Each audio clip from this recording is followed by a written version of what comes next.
Hello mga beshi. Papakita ko sa inyo ngayon kung paano maging machine operator dito sa China. So bali, itong injection machine na to, para siyang yung ginamit namin dati nung nagtatrabaho pa ako sa Pilipinas as machine operator din sa isang plastic factory. So same lang din siya. Yan. Kailangan mong ikarga yung materyales dun sa may imbudo ng injection.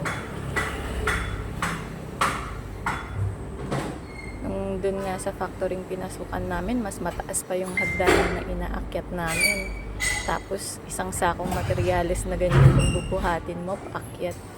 Pero pwede mo namang takal-takalin, depende na lang sa'yo. Kaso matrabaho yun pag takal-takalin mo pa. Kailangan isang buhat talaga ganyan, o tapos ilagay mo lang sa imbudo na ganyan para dire-diretso lang yung gawa mo, hindi ka na maabala pa. Isang lagay lang, di ba?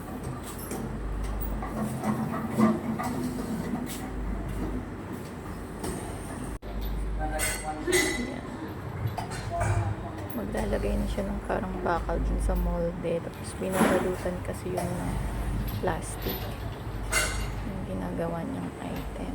Lapit tayo para mas makita natin.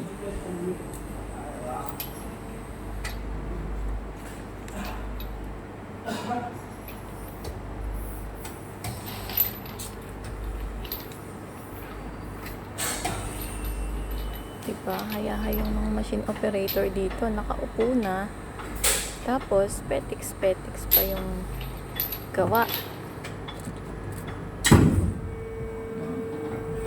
Medyo matagal yung oras ng machine nila dito, napansin ko. Kaya may time pa siyang mag cellphone muna habang inaantay yung oras.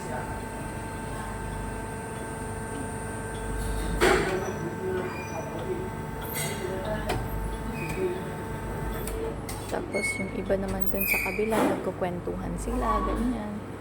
Para hindi sila ma-bored.